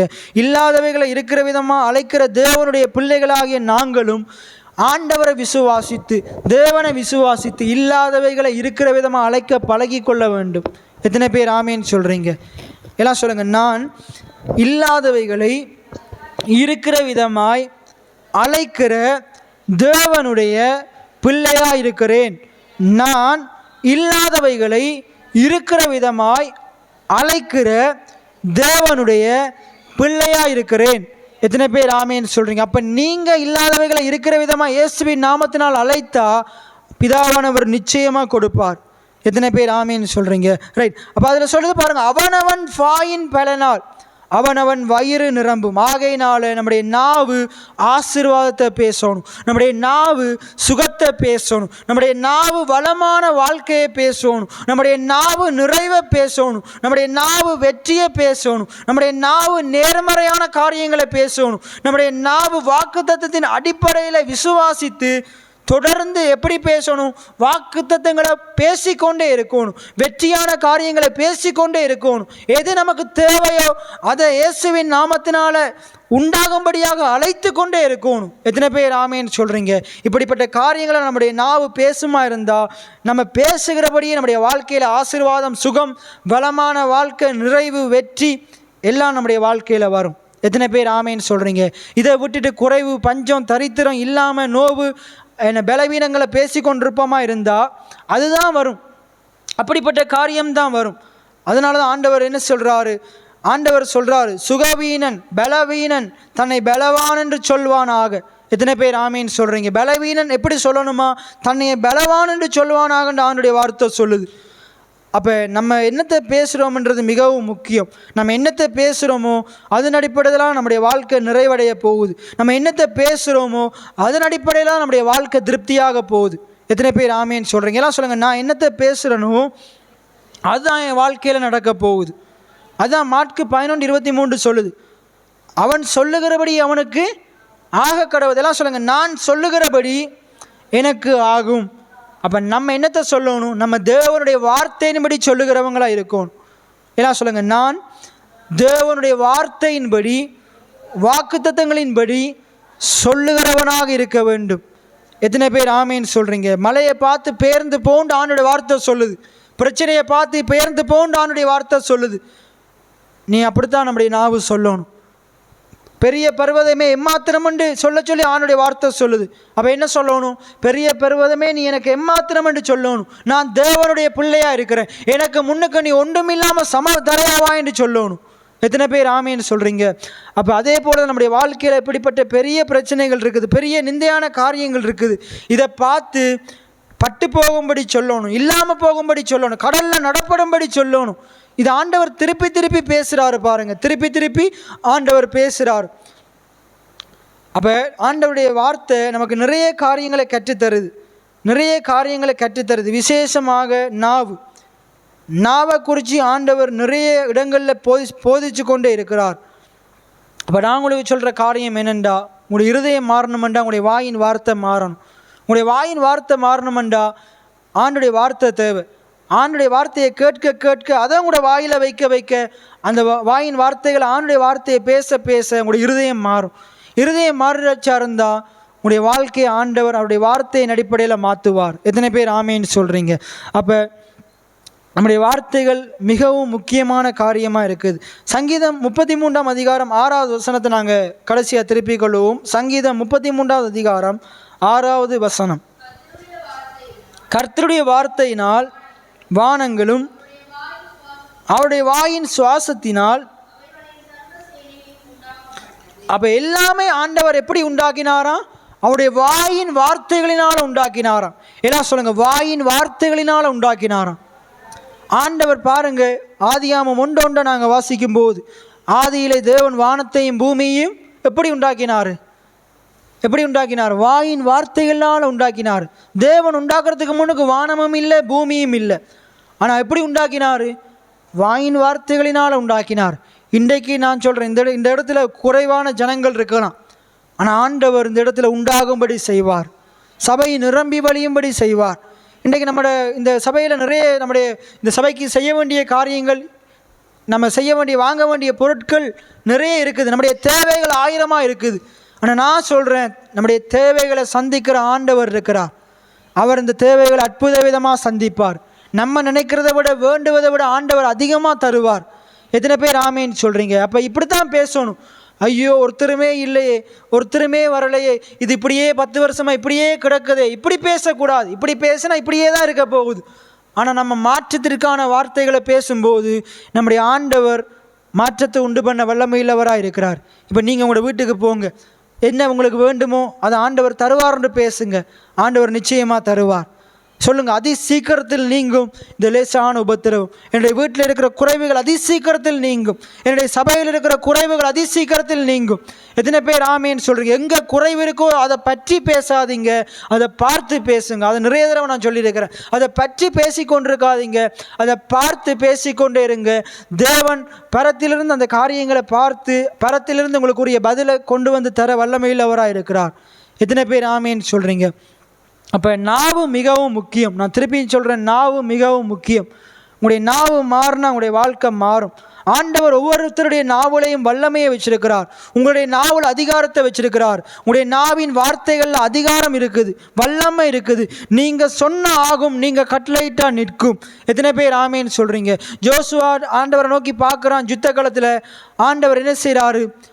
சூரியனை என்ன செய்கிறார்? நிப்பாட்டி வைக்கிறார். சந்திரன் என்ன செய்கிறார்? நிப்பாட்டி வைக்கிறார். ஏனென்றால் அதை படைத்தவரே அவர் தான், அதை வாசனத்தினால் தாங்குகிறவரே அவர் தான். இந்த வானத்தையும் பூமியையும் அவருடைய வல்லமையில் வசனம் தாங்குகிறதா இருக்குது. இன்றைக்கு நம்முடைய வாழ்க்கையை தாங்கிறதும் நம்முடைய வாழ்க்கையை நடத்துகிறதும் அவருடைய வார்த்தையாக இருக்குது. நம்மளை போஷிக்கிறது அவருடைய வார்த்தையாக இருக்குது.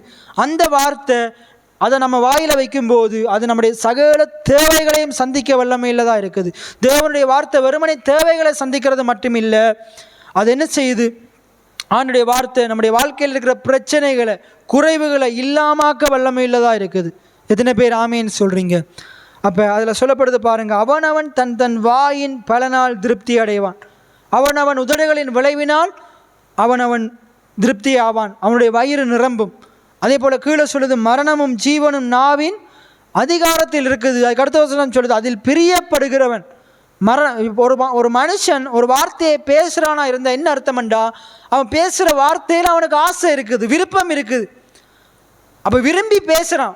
நிறைய பேர் இஸ்ரவேல் ஜனங்கள் நாங்கள் எகிப்தில் செத்தா நலமாக இருக்கும், எகிப்தில் செத்தா நலமாக இருக்கும்ட்டு அவங்களுடைய விருப்பம் எங்கே இருக்குது? சாவில் இருக்குது, மரணத்தில் இருக்குது. அதனால் அவங்க பேசின வார்த்தையின்படியே சர்ப்பம் கடித்து மறித்து போனாங்க. அதனால தான் நம்ம பேசுகிற காரியத்தில் ஜாக்கிரதையாக இருக்கணும். எத்தனை பேர் ஆமேன்னு சொல்கிறீங்க? மரணத்தை நம்முடைய நாவு பேசக்கூடாது, வியாதியை பேசக்கூடாது, பலவீனத்தை பேசக்கூடாது, தோல்வியை பேசக்கூடாது, குறைவை பேசக்கூடாது. ஒருவேளை இதெல்லாம் நிறைஞ்சிருந்தாலும் இதன் மத்தியிலும் தேவன் அற்புதத்தை செய்ய வல்லமையுள்ளவராக இருக்கிறார். எத்தனை பேர் ஆமேன்னு சொல்கிறீங்க? இப்படிப்பட்ட எதிர்மறையான காரியங்கள் இருந்து ஆண்டவர் என்னையை தூக்கி எடுக்க வல்லமையுள்ளவராக இருக்கிறார். ஒருவேளை உங்களுடைய வாழ்க்கை இன்றைக்கு ஒரு சில பாவ அடிமைத்தனங்களுக்குள்ளே இருக்கலாம். அது உங்களுக்கு தான் தெரியும், எனக்கு தெரியாது. இந்த இடத்துல நம்முடைய வாழ்க்கையில் நிறைய தவறுகள் இருக்கலாம். அதான் ஆண்டவர் யாக்கோப்பிலே முதலாம் 2-3 வசனங்களே சொல்கிறார். என்ன சொல்கிறாரு? ஒரு மனுஷன் சொல் தவறாதவனாக இருந்தால் அவன் பூரண புருஷனும், அவன் சொல்கிற அந்த கடிவாளத்தினாலே தன்னுடைய சரீரத்தை அடக்கி கொள்ளக்கூடியவனுமாக இருக்கிறான். அதுக்கு மேலே உள்ள வசனம் சொல்லுது, நம்ம எல்லாருமே என்ன செய்கிறோம்? அநேக விஷயங்களில் என்ன செய்கிறோமா? தவறுகிறோம். நாம் எல்லாரும் அநேக விஷயங்களில் தவறுகிறோம். ரோமரில் 3ஆம் அதிகாரத்தில் சொல்லுது, எல்லோரும் பாவம் செய்து தேவ மகிமை அற்றவர்களாக இருக்கிறோம். ஆனால் ஆண்டவர் இலவசமாக அவருடைய கிருபையினாலே கிறிஸ்து இயேசுவில் உள்ள மீட்பை கொண்டு நீதிமானாக மாற்றார், ரட்சிக்கிறார். இப்போ பைபிள் சொல்கிறது நம்ம எல்லாருமே பாவம் செய்கிறோம். அப்போ ஒரு விதத்தில் நம்முடைய வாழ்க்கையில் இன்னும் சில அடிமைத்தனங்கள் இருக்குது, சில விட முடியாத பாவங்கள் இருக்குது, சில தீமையான காரியங்கள் நமக்கு இருக்குது. நம்முடைய வார்த்தைகளில் சில வார்த்தைகளை நம்மளால் விட்டு விடவே முடியலை. அப்போ இன்றைக்கு நிறைய பேர் நாங்கள் என்ன சொன்னோம்? அதை ஒத்துக்கொள்ளணும். இல்லை அப்படியெல்லாம் இல்லைன்னு யாருமே சொல்ல முடியாது. இருக்குது, ஆண்டோடைய வார்த்தை சொல்லுது, ஆண்டுடைய வார்த்தை சத்தியமாக இருக்குது, ஆண்டுடைய வார்த்தை இருக்குதுன்னு சொன்னால் இருக்குது. அப்போ இதெல்லாம் இதிலிருந்து எப்படி வெளியே வர்றன்ற தெரியாமல் இருக்கலாம். ஆண்டவர் இன்றைக்கு நமக்கு கற்பித்து தர்றாரு. அது எல்லாவற்றையும் ஆண்டுடைய வார்த்தையை நீ உன்னுடைய வாயிலையும் இருதயத்திலையும் தொடர்ந்து வைத்து அதை பேசி அறிக்கை செய்து கொண்டே இருக்கும்போது உன்னை அறியாமலேயே ஆண்டவர் அதை உன்னுடைய இருதயத்தை விட்டு எடுத்து போடுவார். உன்னுடைய பாவத்தை ஆண்டவர் உன்னுடைய வாழ்க்கையை விட்டு அகற்றி போடுவார். விட்டுவிட முடியாத உன்னுடைய சுய முயற்சியினால் உன்னால் விட்டுவிட முடியாத அந்த பாவத்தை, அந்த பாவ கிரியைகளை, அந்த தவறான வார்த்தைகளை ஆண்டவர் உன்னை விட்டு எடுத்து தூரத்தில் கொண்டு போயிடுவார். நீங்களே ஆராய்ந்து பாருங்கள். அந்த இடத்துல கடந்த நாட்களில் நீங்கள் தூசண வார்த்தைகளை அநேகமாக பேசியிருக்கலாம். ஆனால் இன்றைக்கு நீங்கள் தைரியமாக நீங்கள் உங்களால் சொல்ல முடியுமாட்டா நீங்கள் என்னட்ட வந்து சொல்ல முடியும். உண்மையாக தான் பினகாஸ், கடந்த நாட்களில் நான் என்ன செய்வேன்? என்னுடைய வாயில் நான் ஆக்களுக்கு முன்னுக்கு சேச்சாக்களுக்கு முன்னுக்கு பேசலாட்டியும் நான் என்னுடைய குடும்பத்தின் மத்தியில் நான் நிறைய நேரத்தில் தூசண வார்த்தைகளை பேசியிருக்கிறேன். ஆனால் இன்றைக்கு நான் என்னுடைய வாழ்க்கையை ஆராய்ந்து பார்க்குறேன், அது என்னுடைய வாழ்க்கையில் இல்லை. எத்தனை பேர் ஆமேன்னு சொல்கிறீங்க? நான் என்னுடைய நண்பர்களோடு இருக்கும்போது நான் அதிகமாக இதை பேசியிருக்கிறேன். நான் வேலை செய்கிற இடங்களில் இந்த தூசண வார்த்தைகளை பேசியிருக்கிறேன். ஆனால் இந்த வார்த்தைக்குள்ளே வந்த பிறகு இன்றைக்கு என்னுடைய வாழ்க்கையில் இல்லை. ஒருவேளை இன்றைக்கு ஒரு சிலர் அதை பேசிக்கொண்டு இருக்கலாம், ஆனால் கடந்த நாட்கள் இருந்ததை விட இன்றைக்கு குறைவாக இருக்குது. அது ஆண்டவர் சுத்தமாக இல்லாதபடிக்கு செய்வார். எத்தனை பேர் ஆமேன்னு சொல்கிறீங்க? நிச்சயமாக அது உங்களுடைய வாழ்க்கையில் இருக்கும். இன்றைக்கு இல்லாமல் ஆண்டவர் ஆக்கியிருப்பார். அதே போல் உங்களுடைய வாழ்க்கையில் கடந்த காலத்தில் இருந்த குறைவுகள், இன்றைக்கு இருந்து கொண்டிருக்கிற குறைவுகள், அது ஆண்டவர் இல்லாமல் ஆக்குவார். உடைய வார்த்தைகளை சரி பண்ணுங்க. தேவனுடைய வார்த்தையை தொடர்ந்து தியானித்து கொண்டிருங்க. அற்புதங்கள் நடந்து கொண்டே இருக்கும், மாற்றங்கள் நடந்து கொண்டே இருக்கும். எத்தனை பேர் ஆமேன்னு சொல்கிறீங்க? நீங்கள் ஒரு பக்கத்தால் ஆண்டுடைய வார்த்தையில் தியானித்து கொண்டு, ஆண்டவருடைய வார்த்தையை கேட்டுக்கொண்டு ஆண்டவரோடு உள்ள உறவுகளை சரிப்படுத்தி கொள்ளுங்க. இன்னொரு பக்கத்தால் தேவன் உங்களுடைய தேவைகளை சந்திக்க வல்லமையுள்ளவராக இருக்கிறார். உங்களுடைய பிரச்சனைகளை மாற்ற வல்லமையுள்ளவராக இருக்கிறார். உங்களுக்கு அற்புதத்தை செய்ய வல்லமையுள்ளவராக இருக்கிறார். நீங்கள் ஆண்டவருக்கு முதலிடத்தை கொடுங்க, நன்மையும் கிருபையும் உங்களை தொடரும். எத்தனை பேர் ஆமேன்னு சொல்கிறீங்க? அப்படியே நாங்கள் அனைவரும் எழுந்து நின்றவர்களாக நாங்கள் தியானித்த வார்த்தையை சற்று மீட்டு பார்ப்போம். நாங்கள் யாக்கோப்பு 3வது அதிகாரத்திலே, என் சகோதரரை இப்படி இருக்கல் ஆகாது, துதித்தலும் சபித்தலும் ஒரே நாவிலிருந்து புறப்படல் ஆகாது, ஒரே ஊற்றுக்கண்ணிலிருந்து தித்திப்பான காரியமும் உவர்ப்பான காரியமும் வர முடியாது. அத்திமரம் திராட்சை பழங்களையும் திராட்சை பழம் அத்திப்பழங்களையும் கொடுக்க முடியாது. ஆண்டவர் சொல்லுகிறார், உங்களில் ஒருவன் ஞானியாக இருந்தால் உங்களுடைய நடக்கையும் அப்படிப்பட்டதாக இருக்க கடவுது. உங்களுடைய அதாவது ஆண்டவர் சொல்லுகிறார், உங்களுடைய இருதயம் சரியாக இருந்தால் உங்களுடைய பேச்சு சரியாக இருக்கும். உங்களுடைய பேச்சு சரியாக இருக்கும். ஒரு மனுஷனுடைய நாவின் வார்த்தைகள், அவன் பேசுகிற வார்த்தைகள் மூலமாக அவனுடைய இருதயம் எப்படிப்பட்டதாக இருக்கிறது என்பதை அறிந்து கொள்ள முடியும். இந்த உலகத்திலே நாங்கள் வாழ்ந்த நாட்களிலே இந்த இடத்துல இருக்கிற எல்லோருமே நாங்கள் நிறைய மனுஷர்களோடு பழகுகிறோம். அந்த மனுஷனுடைய வார்த்தைகளை சற்று ஆராய்ந்து பாருங்கள்.